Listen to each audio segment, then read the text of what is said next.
ये हाल है आजकल डोनाल्ड ट्रंप। डोनाल्ड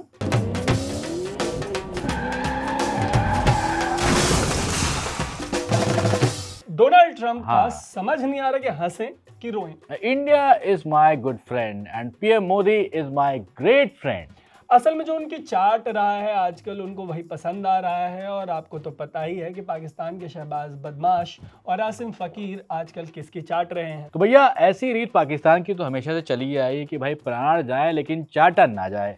अरे वो वचन है, चाटन नहीं भाई। आप भी मतलब स्वयं के आकार में मतलब क्या क्या पिरो दे रहे हैं। गिरेबान पकड़ लेंगे, उनका दोहा खराब कर रहे हैं फ्री फंड में पाकिस्तान के नाम पे। हाँ, लेकिन दोहा छोड़िए, यहाँ इंडिया ने अमेरिका का जीना मुश्किल कर दिया है। अमेरिका चिल्लाता रहा कि रूस से तेल मत खरीदो, लेकिन इंडिया ने कहा हमारे देश के लिए जो बढ़िया होगा हम वही करेंगे। इस बीच हुआ ऐसा कि पिछले कई महीनों से रूस के पास भारत को तेल बेचकर कमाए गए अरबों रुपए जमा हो गए थे, लेकिन वो पैसा रूस खर्च नहीं कर पा रहा था। हाँ, तो ये तो बड़ी प्रॉब्लम हो गई उनके साथ। एग्जैक्टली।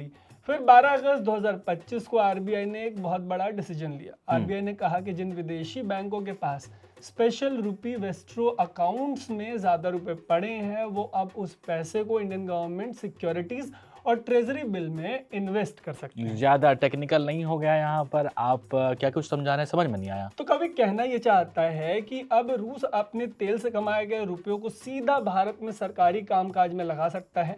पहले ये पैसा यूएस की ट्रेजरीज की तरफ से जाता था, अब वो इंडियन इंफ्रास्ट्रक्चर को फंड कर सकते हैं, वो भी डायरेक्ट। वाह भैया, बहुत बढ़िया बहुत बढ़िया। ये तो मास्टर स्ट्रोक हो गया, एकदम घातक हो गया। और इस खबर को जो है सुनने के बाद ट्रम्प की हालत कुछ ऐसी हो गई होगी। यार अभी कहाँ सुनिए कि मतलब एक और जो बड़ी डेवलपमेंट है उससे अमेरिका कैसे परेशान हुआ।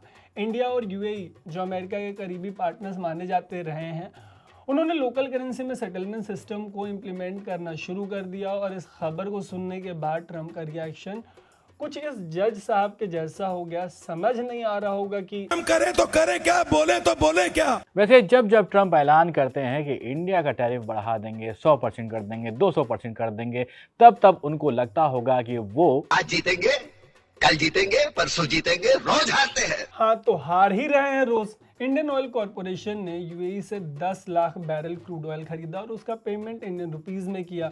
इससे साबित हो गया कि डॉलर के बिना भी जो इंटरनेशनल ऑयल ट्रेड है वो पॉसिबल है। और इस तरह से हमारे देश भारत ने एक क्लोज लूप फाइनेंशियल सिस्टम बना दिया। रूस का पैसा भारत में ही घूम रहा है, बाहर जा ही नहीं रहा है। और ये हुआ मास्टर स्ट्रोक। वैसे ये पूरी न्यूज़ जब अमेरिका पहुंची थी तो वॉशिंगटन ने फौरन रिएक्ट किया था और कुछ ही हफ्तों में यूएस ने इंडियन गुड्स पर 50% टैरिफ तक लगा दिया था।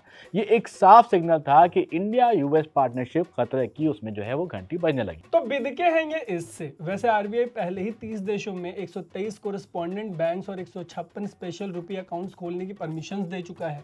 इन देशों में यूके, जर्मनी, इजराइल, सिंगापुर, इतने बड़े बड़े देश हैं। सही बात है। और नवंबर 2025 के डेटा के मुताबिक भारत ने सिर्फ एक महीने में 7.7 million ton Russian oil import किया।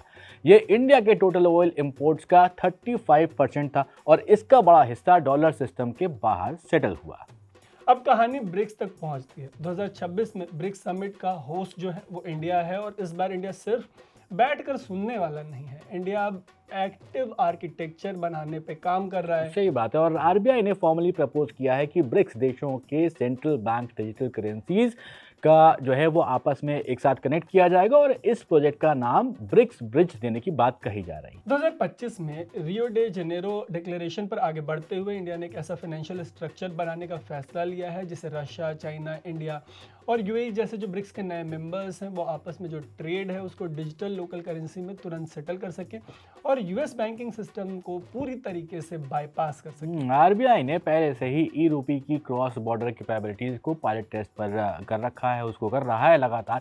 और असल में इंडिया एक तरह का डिजिटल स्विफ्ट बना रहा है जो वेस्टर्न सैंक्शंस से इम्यून होगा। जो ट्रम्प सरकार है उसके लिए आखिरी झटका था। ये सिर्फ सैंक्शन से बचाव नहीं है बल्कि पूरा रिप्लेसमेंट सिस्टम नजर आता है। सही कह रहे हैं तरुण। और वॉशिंगटन अब इंडिया की 2026 स्ट्रैटेजी को इकोनॉमिक मॉडर्नाइजेशन नहीं बल्कि एक मॉनेटरी म्यूटिनी की तरह देख रहा है।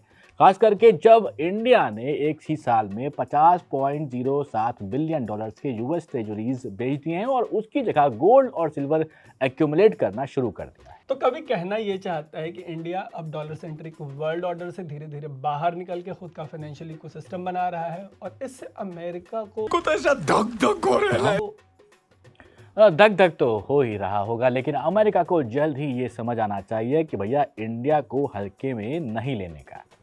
और न्यूज़ लॉन्डो को भी हल्के में लेने की ज़रूरत नहीं है, क्योंकि जो भी आपको भारी भरकम लगेगा उसको हम ऐसे ही सिंप्लीफाई करते जाएंगे। ऐसे ही सिंप्लीफिकेशन के लिए बने रहिएगा हमारे साथ। मेरा नाम है तरुण, मेरा नाम है सोबान और आप देख रहे थे द न्यूज़ लॉन्डे।